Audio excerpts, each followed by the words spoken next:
केंद्र और दिल्ली सरकार की सियासी जंग अब कानूनी अखाड़े में पहुंच गई। एंटी करप्शन ब्यूरो के अधिकारों को लेकर केंद्र सरकार ने दिल्ली हाई कोर्ट के फैसले के खिलाफ सुप्रीम कोर्ट का दरवाजा खटखटाया है। दिल्ली हाई कोर्ट ने एंटी करप्शन ब्यूरो को केंद्रीय कर्मचारियों के खिलाफ भ्रष्टाचार के मामले में कार्रवाई का अधिकार दे दिया था। उधर दिल्ली सरकार ने भी गृह मंत्रालय के नोटिफिकेशन के खिलाफ दिल्ली हाई कोर्ट के दरवाजे पर दस्तक दी है। दिल्ली सरकार की दलील है कि इस नोटिफिकेशन के जरिए केंद्र सरकार दिल्ली सरकार के काम में हस्तक्षेप कर रही है। याचिका में ये भी कहा गया है कि दिल्ली सरकार को अपने अधिकारियों के ट्रांसफर और पोस्टिंग का पूरा अधिकार हो और लेफ्टिनेंट गवर्नर के अधिकारों का दायरा तय किया जाए। केजरीवाल ने दिल्ली हाई कोर्ट में शकुंतला गैमलिन की नियुक्ति को भी चुनौती दी है। एक दिन के दौरे पर रायबरेली पहुंची सोनिया गांधी ने भी आरोप लगाया कि केंद्र सरकार अमेठी और रायबरेली से भेदभाव कर रही है। रायबरेली के बचत भवन में उनकी मौजूदगी में एक प्रस्ताव जरूर पास किया गया, जिसमें कहा गया कि रायबरेली के विकास में केंद्र बदले की भावना से काम कर रही है। सोनिया की मौजूदगी में अखिलेश सरकार के कामकाज की खूब तारीफ हुई। बैठक में यूपी सरकार के कैबिनेट मंत्री मनोज पांडे भी मौजूद थे। कांग्रेस उपाध्यक्ष राहुल गांधी का मोदी सरकार पर हमला जारी है। एनएसयूआई के कार्यकर्ताओं को संबोधित करते हुए राहुल ने कहा कि शिक्षा व्यवस्था पर आरएसएस की विचारधारा थोपी जा रही है और देश को भी इसी विचारधारा पर चलाने की कोशिश हो रही है। राहुल ने यह भी कहा कि सब कुछ एक आम आदमी जानता है, लेकिन मेक इन इंडिया का नतीजा 0 रहा है और मोदी सरकार को मनमोहन सरकार से सलाह लेने की जरूरत पड़ गई। राहुल के हमले के 15 मिनट के अंदर ही बीजेपी का खेमा हरकत में आ गया। राम माधव ने ट्वीट कर कहा कि गांधी परिवार की 4 पुश्तें भी आरएसएस को नहीं रोक पाई। मानव संसाधन विकास मंत्री स्मृति ईरानी ने दावा किया कि संघ का शिक्षा में कोई दखल नहीं है। राजस्थान में 8 दिनों से चला आ रहा गुर्जर आंदोलन खत्म हो गया। राजस्थान सरकार और आंदोलनकारी गुर्जर नेताओं के बीच सहमति बन गई है कि गुर्जरों को आगे से 5% आरक्षण दिया जाएगा। इसके लिए विधानसभा में कानून बनाकर उसे संविधान की नवी अनुसूची में शामिल किया जाएगा। राजस्थान में अब कुल आरक्षण 54% हो जाएगा। इसके लिए गुर्जर नेता किराड़ी सिंह बैसला और राज्य सरकार के 3 मंत्रियों के बीच लिखित समझौता हुआ है। अब रेल ट्रैक और हाईवे खाली हो जाएंगे। बिहार के जातीय समीकरण में वोट बैंक का बड़ा सूत्र बनकर उभरे जीतन राम मांझी सक्रिय हो गए हैं। उन्होंने दिल्ली में प्रधानमंत्री नरेंद्र मोदी से मुलाकात की। दोनों के बीच बिहार के चुनाव में गठबंधन पर चर्चा हुई। हालांकि मांझी ने इससे साफ इनकार कर दिया। मांझी को महागठबंधन में शामिल होने के लिए लालू ने खुला प्रस्ताव दिया था। मांझी का कहना है कि उनकी शर्तें ऐसी हैं कि लालू मान नहीं सकते। बिहार में जनता दल यू और आरजेडी के विलय और गठबंधन की खबरों के बीच केंद्रीय मंत्री उमा भारती ने ये कहकर सबको चौंका दिया कि नीतीश कुमार बीजेपी की मदद से ही मुख्यमंत्री बन सकते हैं। उमा ने यह बयान जन कल्याण कार्यक्रम के दौरान दानापुर में दिया। आरजेडी के राष्ट्रीय उपाध्यक्ष रघुवंश प्रसाद सिंह ने कहा है कि नीतीश कुमार को मुख्यमंत्री का उम्मीदवार घोषित करने से गठबंधन को कोई फायदा नहीं होगा, इसलिए बेहतर है कि चुनाव के बाद ही मुख्यमंत्री का चुनाव हो। रघुवंश प्रसाद सिंह ने कहा कि विलय और गठबंधन को लेकर पार्टी असमंजस की स्थिति में है।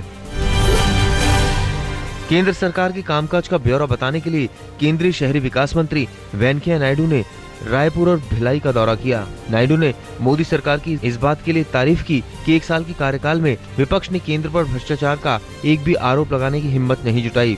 उन्होंने कहा कि केंद्र सरकार पूरी तरह से पारदर्शिता के साथ काम कर रही है, लेकिन विपक्ष को उसके खिलाफ कोई भी मुद्दा नहीं मिल पा रहा है। यूपी के मऊ जिले के घोसी लोकसभा के बीजेपी सांसद हरि नारायण राजभर की बदजुबानी की कहानी अब रोजमर्रा की बात हो गई है। मीडिया के सवालों का जवाब देते हुए पूर्व जिलाधिकारी के आपत्तिजनक शब्द का इस्तेमाल किया। जब सवाल किया गया कि मोदी जी के मेक इन इंडिया का नारा कैसे पूरा होगा, तो सांसद जी ने हंसते हुए जवाब दिया कि 2017 के बाद पूरा होगा। रांची में धोनी के बाद अब वित्त राज्य मंत्री जयंत सिन्हा पर रांची ट्रैफिक पुलिस चालान काट सकती है। कल वित्त राज्य मंत्री जयंत सिन्हा ने हजारीबाग से रांची आने के क्रम में जिस गाड़ी का इस्तेमाल किया था, उसकी नंबर प्लेट गायब थी। पुलिस इस मामले से बचने की कोशिश में जुटी है। देश का एक बड़ा हिस्सा जानलेवा गर्मी से झुलस रहा है। मौसम विभाग के मुताबिक गर्मी की महामारी झेल रहे ओडिशा और आंध्र प्रदेश के तमाम इलाकों में लू का कहर जारी रहेगा।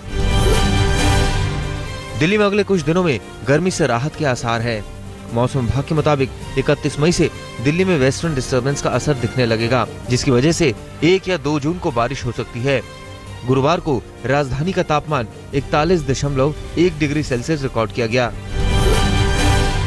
IFS अधिकारी संजीव चतुर्वेदी के लिए बड़ी राहत की खबर। प्रशासनिक अधिकारियों की सबसे बड़ी अदालत सेंट्रल एडमिनिस्ट्रेटिव ट्रिब्यूनल ने प्रधानमंत्री मोदी की अध्यक्षता वाली अपॉइंटमेंट कमेटी ऑफ कैबिनेट यानी ACC के एक अहम फैसले को रद्द कर दिया है। ACC ने संजीव चतुर्वेदी की काडर बदलने की याचिका को रोक दिया था। चतुर्वेदी ने अक्टूबर 2012 में अपना काडर हरियाणा से बदलकर उत्तराखंड करने की मांग की थी और कहा था कि हरियाणा में उन्हें जान का खतरा है। एम्स के चतुर्वेदी के उजागर किए गए भ्रष्टाचार के मामलों में दिल्ली हाई कोर्ट ने कई लोगों को नोटिस दिया था, जिनमें CVC, CBI और खुद स्वास्थ्य मंत्री JP नड्डा निजी हैसियत में शामिल हैं। झारखंड के लातेहार थाना क्षेत्र के सिकनी से औरंग नदी जाने वाली सड़क पर बन रहे पुल से नक्सली मजदूर को उठा ले गए। मजदूरों का कहना है कि नक्सलियों ने उनकी पिटाई करके धमकी दी कि जब तक संगठन से बात नहीं होती तब तक काम बंद कर दो, नहीं तो गोली मार देंगे।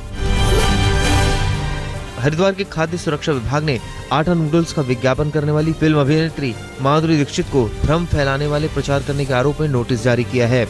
इस नोटिस का 15 दिनों में जवाब मांगा गया है। जवाब न देने पर EDM कोर्ट में खाद्य सुरक्षा मानक अधिनियम के तहत मामला दायर किया जाएगा। माधुरी दीक्षित आटा नूडल्स का विज्ञापन कर रही है। रेल यात्रियों के लिए एक बड़ी खबर। तत्काल का टिकट रद्द कराने पर अब 50% तक रुपए वापस मिल सकते हैं। जी हां, रेलवे इस प्रस्ताव पर विचार कर रहा है कि तत्काल का टिकट कैंसिल करवाने वालों को आधी रकम वापस कर दी जाए। ये फैसला जुलाई से लागू हो सकता है। अभी प्रीमियम गाड़ियों के टिकट रद्दीकरण में एक भी पैसे की वापसी रेलवे नहीं करती है। दिल्ली हाईकोर्ट ने बड़े वायु प्रदूषण पर चिंता जताते हुए कहा है कि निर्धारित सीमा से ज्यादा प्रदूषण सभी लोगों की सेहत को प्रभावित कर रहा है। कोर्ट ने इस मामले में दिल्ली सरकार से कहा है कि वो 2 दिन के अंदर अपना जवाब दायर करके बताए कि इस प्रदूषण को कम करने के लिए क्या किया जा सकता है। CBSE ने 10वीं क्लास का रिजल्ट घोषित कर दिया है। देश भर के नतीजों में हर बार की तरह लड़कियां लड़कों पर भारी पड़ी हैं, लेकिन पास होने वाले स्टूडेंट्स में कुछ कमी आई है। दिल्ली रीजन में भी लड़कियों ने बाजी मारी है। लड़कियों का पासिंग परसेंटेज 97.23% रहा, तो लड़कों का पासिंग परसेंटेज 95.42% रहा। दिल्ली यूनिवर्सिटी में ऑनलाइन दाखिले शुरू हो गए हैं। DU की इस पहल का छात्रों ने जोरदार स्वागत किया है। DU प्रशासन के मुताबिक कल शाम से लेकर अब तक करीब 37,000 छात्रों ने आवेदन कर दिया है, जबकि 8,700 छात्रों ने ऑनलाइन फीस भी जमा करा दी है। DU में दाखिले के लिए कुल 52,000 सीटें हैं। रजिस्ट्रेशन की आखिरी तारीख 15 जून। मुंबई में टेलीविजन एक्ट्रेस और मॉडल पूजा मिश्रा और श्रुति गुप्ता पर DN नगर थाने में हंगामे करने का आरोप है। पुलिस के मुताबिक दोनों की शिकायत थी कि रात 1 बजे घर लौटते समय इनके साथ छेड़खानी हुई। पुलिस पहले रिपोर्ट लिखना चाहती थी, लेकिन मॉडल्स आरोपियों को पकड़ने की मांग कर रही थी। दिन भर के हंगामे के बाद पुलिस ने 4 युवकों को पकड़ लिया, जिनमें से 2 ही आरोपी थे। मॉडल्स का कहना है कि जब ऑडी कार पकड़ गई तो आरोपी कहां गए। योग गुरु बाबा रामदेव के पतंजलि फूड पार्क में हुई फायरिंग केस में 8 लोग गिरफ्तार किए गए हैं। इनमें बाबा रामदेव के भाई राम भरत भी शामिल हैं। फूड पार्क में ट्रक यूनियन के चालकों और फूड पार्क के कर्मचारियों के बीच हुई झड़प में एक ट्रांसपोर्टर की मौत हो गई थी। बवाल के वक्त पार्क में ही बाबा रामदेव भी मौजूद थे।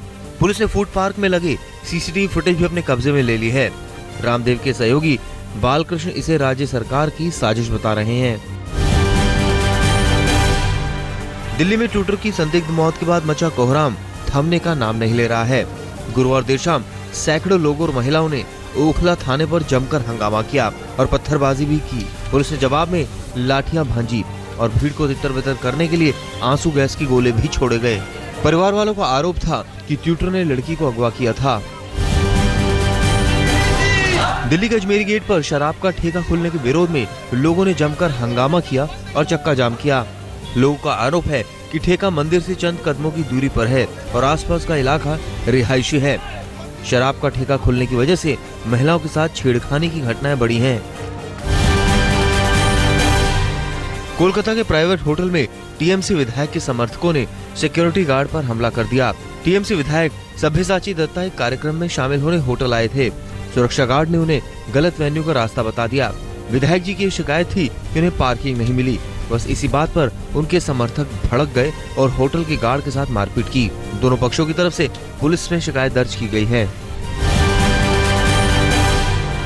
असम के सोनीपत जिले के रंगापारा टी एस्टेट में 5 साल के बच्चे की बलि देने का मामला सामने आया है।